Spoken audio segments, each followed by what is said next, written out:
नमस्कार दर्शकों, MP social India news में आपका स्वागत है। हम आपको लिए चलते हैं आज की ताजा खबरों की ओर। नवरात्रि का महापर्व पर शानदार प्रस्तुति मां विंध्यवासिनी दुर्गा उत्सव समिति द्वारा। नवरात्रि का महापर्व देवी लक्ष्मी, दुर्गा और सरस्वती को समर्पित होता है। ये 9 रातों का पर्व कहलाता है।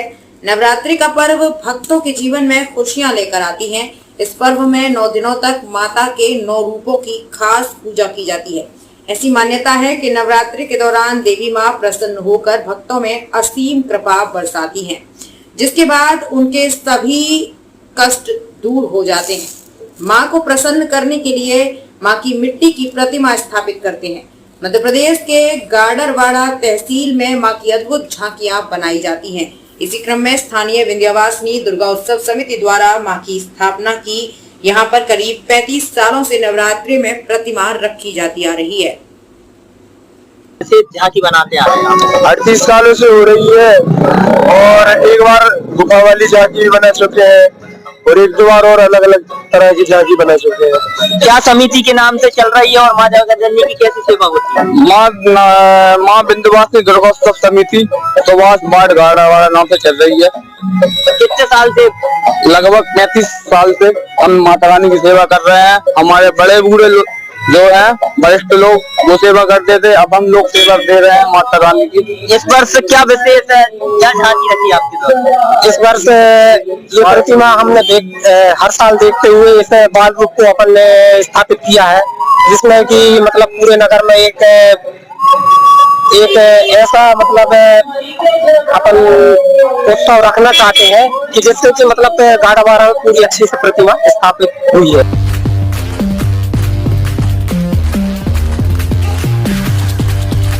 इस नवरात्रि रखें 9 दिन व्रत, मन शरीर रहेगा स्वस्थ। उपवास के फायदे बताने वाले वैज्ञानिक को मिला था नोबेल।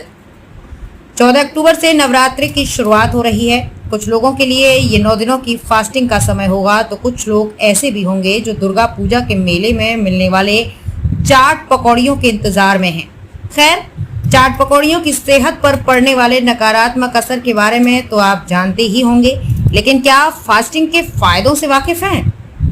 व्रत के फायदों को इस एक तथ्य से समझें कि वर्ष 2016 में जिस जापानी साइंटिस्ट योशिनोरी ओशुमी को विज्ञान के नोबेल पुरस्कार से नवाजा गया, उनका वैज्ञानिक शोध फास्टिंग यानी कि उपवास से ही जुड़ा हुआ था। जब चूहों को करवाया गया उपवास 2022 में 4 साल से चल रहे एक शोध के नतीजे आए। यह शोध चूहों के खाने पीने को लेकर था। वैज्ञानिकों ने चूहों को 2 समूहों में बांटा। एक ग्रुप के चूहों को दिन रात खाने की छूट दी गई, वहीं दूसरे ग्रुप के चूहों को दिन में एक निश्चित अंतराल पर खाना दिया गया और रात में सिर्फ 2 घंटे खाने की छूट दी गई। अमेरिका के टेक्सास विश्वविद्यालय मेडिकल सेंटर में हुए इस रिसर्च के नतीजे चौंकाने वाले थे। वैज्ञानिकों ने पाया कि जिन चूहों को कम और एक निश्चित मात्रा में और समय पर भोजन दिया गया, उनकी उम्र दूसरे ग्रुप के मुकाबले में 35% बढ़ गई। दिन रात मुंह चलाने वाले चूहे मोटे, सुस्त और बीमार थे। उपवास के कुछ तो फायदे हैं ही। नवरात्रि के दिन आ गए हैं और हम उपवास रखने के लिए भी तैयार हो रहे हैं। इसलिए आइए समझते हैं कि विज्ञान इस बारे में क्या कहता है और क्या हमें त्योहारों से इतर भी उपवास रखना चाहिए। क्या है व्रत? व्रत का शाब्दिक अर्थ है प्रण या संकल्प, यानी हम कोई काम करने या ना करने का प्रण लेते हैं और उसे दृढ़ निश्चय के साथ पूरा करते हैं। नवरात्रि में हम उपवास रखने का व्रत लेते हैं। कुछ लोग निर्जला व्रत भी रखते हैं, यानी बिना पानी पिए उपवास रखना। लेकिन क्या सिर्फ यही व्रत के प्रकार हैं? मनुष्य आदिम काल से उपवास की परंपरा का पालन करता रहा है। ये बात अलग है, तब ये कोई धार्मिक अनुष्ठान नहीं होता था।